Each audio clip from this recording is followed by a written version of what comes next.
Hello everyone, Tasty Waffle here. Today's review is the 1945 Billy Wilder classic, The Lost Weekend, starring Ray Milland. So, as you recall from my review of Cinderella, I have a new rating system, and I'll just briefly go over that. I have 6 categories: plot, characters, script, depth, music, and spectacle. Each of those categories will be worth 5 points. I will give a score out of 5 for each of those respective categories. And then, at the end, I'll total it up, and it will be a score out of 30. And that will be my total score for the film. So let's begin. Plot. The plot of The Lost Weekend is very straightforward. Don Burnham is a writer. He's an alcoholic. His brother, who's been trying to keep him sober, goes on vacation for a weekend, leaving Don to his own devices. Don therefore proceeds to end his sobriety and get drunk and goes on a drunken rampage. It's a very straightforward plot. It's very simplistic, and usually that's the best. Usually when you can sum up the plot of a film in a sentence, that's a good plot. That's not always true. But in this case, it's very straightforward. It gets to the point. I was very happy that within the first 5 minutes of the film, we already kind of had a basic idea of what's going on, and that's always very nice. So the plot I give 5 out of 5. Now, characters. The characters in the film are varied. Don, played by Ray Milland, is a great performance. Does it tend toward the old-time hammy acting? A little bit, yes. But for the time, it was quite marvelous. And Ray Milland does a very good job here, and it won Best Actor, and well-deserved. This is a good performance from him. I find that the other characters in the film are not as compelling. His brother Wick is kind of a stiff. His girlfriend is kind of useless in the film, unfortunately, played by Jane Wyman. And the only other character I found to be of particular interest was Nat, the bartender. There's also a hospital nurse in this movie who's kind of off-putting because he's just kind of a stereotype of a cruel nurse. So because Don and Nat are the only interesting characters in the story, the others kind of are useless or uninteresting or stereotypes, I give the movie 3 out of 5 for the characters. Next, script. The script here is very good. Very good dialogue. Many of the old films, especially by Billy Wilder, had very, very, very good dialogue. Billy Wilder wrote a lot of the dialogue for many of his films, and it has kind of what I call ping-pong dialogue, where it just goes. It bounces back and forth like playing a game of ping-pong or a game of table tennis.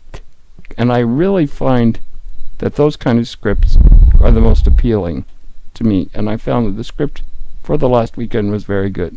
The script gets 5 out of 5. Now, the depth of the film.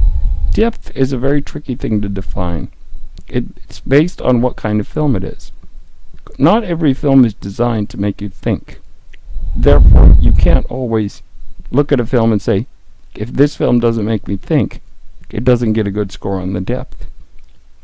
However, in the case of The Lost Weekend, the kind of depth that it's going for is the portrayal of an alcoholic, the portrayal of an addict. And I must say, they do a very good job of that in this film, of showing us the behaviors of addicts.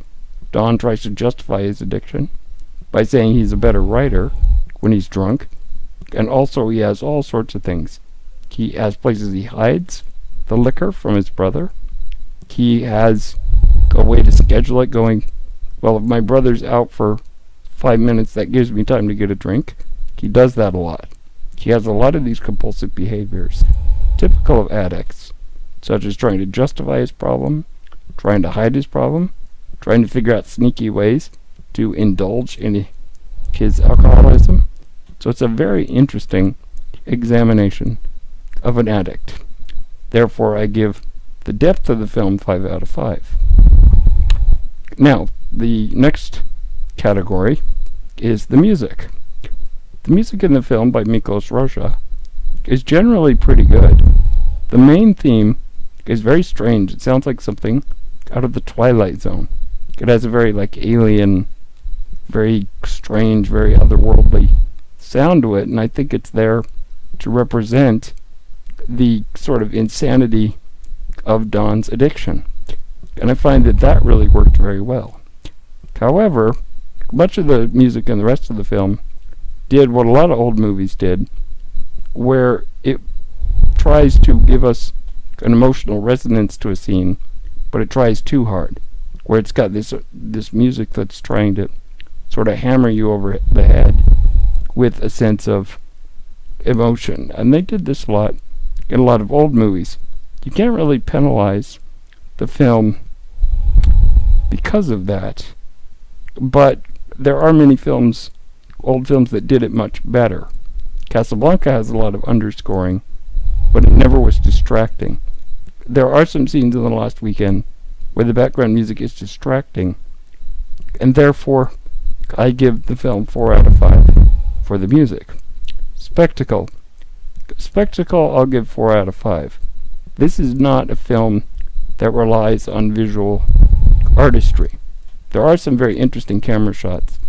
What I mean by visual artistry is this is not a special effects movie, as many movies were not back then.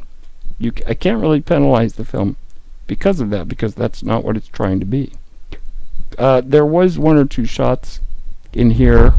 There's the scene with a really fake-looking bat, which kind of doesn't really work.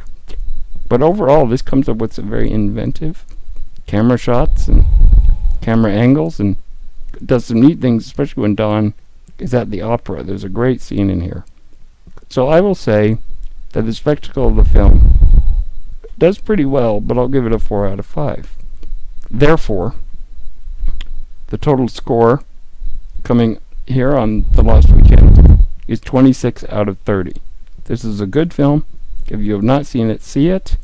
It's a great classic. Ray Milland steals the show with almost a one-man performance. And I will say that this really is a great example of why Billy Wilder is considered one of the great American directors. So that's my review of The Lost Weekend. Thanks. Bye.